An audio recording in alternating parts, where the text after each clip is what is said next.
Hi guys, welcome to another edition of Plastic Models by a Regular Dude. Today, this episode is going to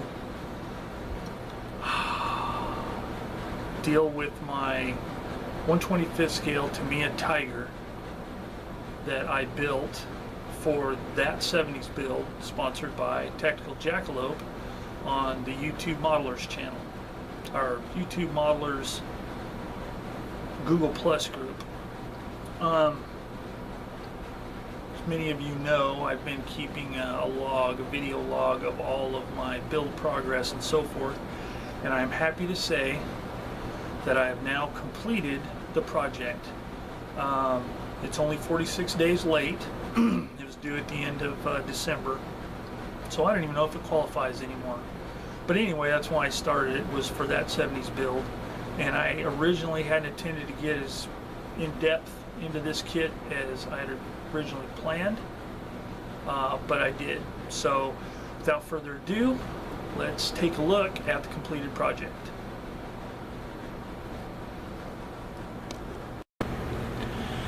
Okay, here it is, the 1/25th scale Tamiya Tiger 1. Originally, the molds created in 1969. This particular kit was purchased for me as a gift by my brother in the late 80s. And this last December, maybe it was November, I don't remember now, but anyway, this last holiday season, I finally started it, as I said, for that 70s build on the YouTube Modelers Google Plus group. That was a tongue twister for me. So here it is. This is the 1/25th scale kit. Very old, inaccurate in many ways, I have read, and I will concur on the accuracy of some of the stuff. Some of it I wouldn't have a clue if somebody hadn't pointed it out, but this is it.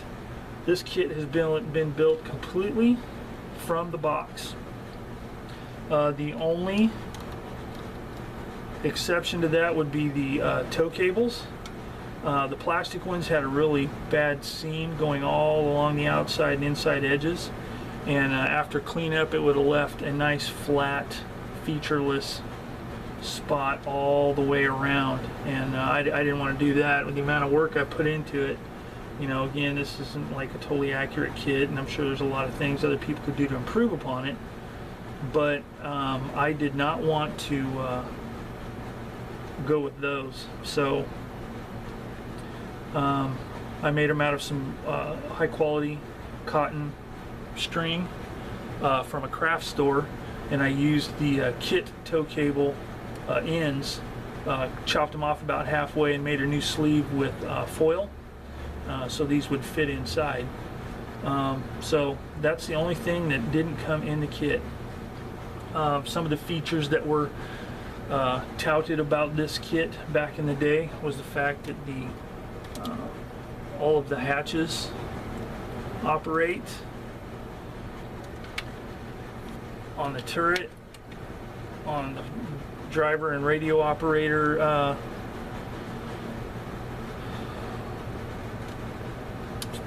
locations, the emergency escape hatch and or hatch for loading ammo. Those all work, and they, you know, had some pretty good detail on the inside of them. I don't know how well you can see, but pretty nice. The other big thing about this was it had or has individual link tracks. It's made out of stiff vinyl type material, so you can bend them and snap them together. I think that I showed that in one of my earlier videos. So they work really nicely, and they give a nice sag. The molding on them isn't that great. There's a lot of, you know, mold seams and ejector pin marks, and you can't see them on this, which, you know, so it's not an issue, but in between the guide teeth there are, like, I don't know, some numbers. I don't know if they're molding numbers or what they are, but none of them match. I mean, very few of them match. Well, some of them match, but there's no rhyme or reason to it, so I don't know if it's batches or what, but anyway, track's really nice. The suspension works. The torsion bars actually torsion. Actually, the torsion bars actually torque. The back mud flaps are hinged. And then probably one of the biggest deals, especially to me when I was younger, I mean, when I was younger, this was like the ultimate model kit, was the fact that the inside was detailed. Now, as you can see here, the detail is basic at best, but it's not too bad. And the nice thing is you know, it gives you something to look at through the hatches. When you have the hatches open, it casts a little bit of light on the inside, and so that gives you, there's actually something inside instead of just an open cavity. The inside of the hull, and I showed this stuff as I was assembling it. The inside of the hull also is detailed somewhat. It's very basic, very rudimentary detail inside, but like I said, looking through the hatches, you actually have something to look at, and it's kind of neat. Originally, the kit is designed that this top plate can be lifted off so you can see the inside of the detail better, and then even this top hull plate, the whole thing is designed to come off so you can see the inside. Now, I opted not to do that because, you know, it's a very basic interior, and I just want to get the, you know, the idea that there's something in there with the hatches open. But this is the way it turned out. I was really pleased with the way it turned out. It turned out much better than I anticipated, and it kind of got me over a hump as far as detailing and weathering and painting, because a lot of my builds stall at the paint portion because I just, you know, I'm not real super confident on my weathering abilities. You know, problems with other paint airbrushes I had, and it just, you know, so the painting part just took forever.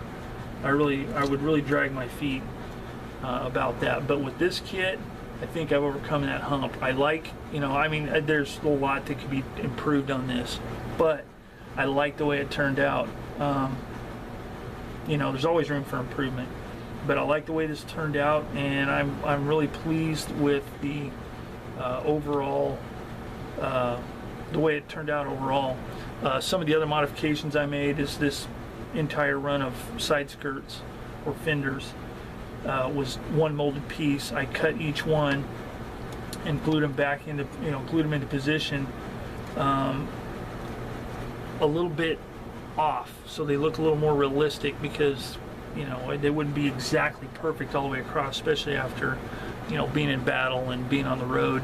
I modeled this one here as if it were bent, and popped the bolt heads off. There's just the holes there and the holes in the hull that I drilled. Let's see if I can maybe zoom in a little bit so you can see it. I don't know if you can see it. I think you can. These little holes here, I drilled the holes, got rid of the bolt heads to make it look like they were popped off from the sheer force. On this side, I modeled one panel completely gone, and cut the bolt heads off of that piece of fender and glued those on, you know, rusted them up a little bit, glued them on as if, you know, the bolts were saved for reapplication of that fender at a later date. So that's just, you know, some of the stuff I wanted to do just to kind of make it a little bit different, out of the ordinary, not just out of the box completely. But according to the rules, there was no aftermarket allowed. Scratch building's okay, so I guess this cable falls under that. And but other than that, this is, other than the paint and the glue, this is all 100% out of the box. I did my first attempt at texturing rust. The color maybe could be a little bit better. I got a fluorescent light going, so it doesn't show that well, but I just used some rust colored enamel, Model Master enamels mixed with some talcum powder.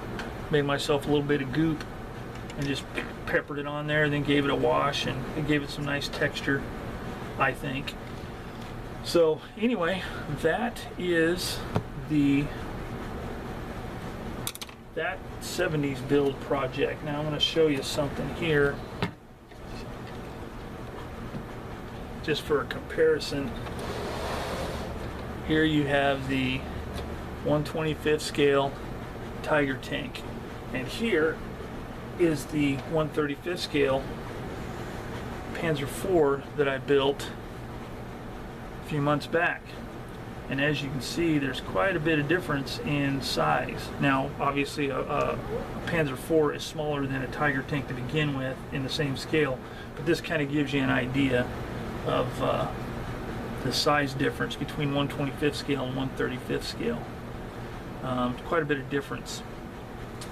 But anyway, that is the finished project, the finished tank. Again, I like the way it came out. I'm pretty stoked with this thing.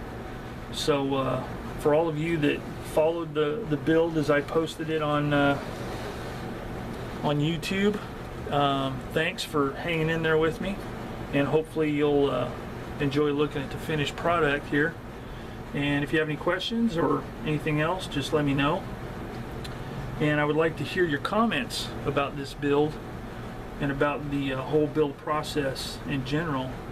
So if you could leave some comments and or questions, please do so. I'll be more than happy to answer any questions, and would like to hear your feedback on this particular kit. So from me to you, thanks for watching this episode of Plastic Models by a Regular Dude, and stay tuned. I will have an update pretty soon and a review on the next kit I plan on building. Alright, thanks for watching, guys. Catch you later.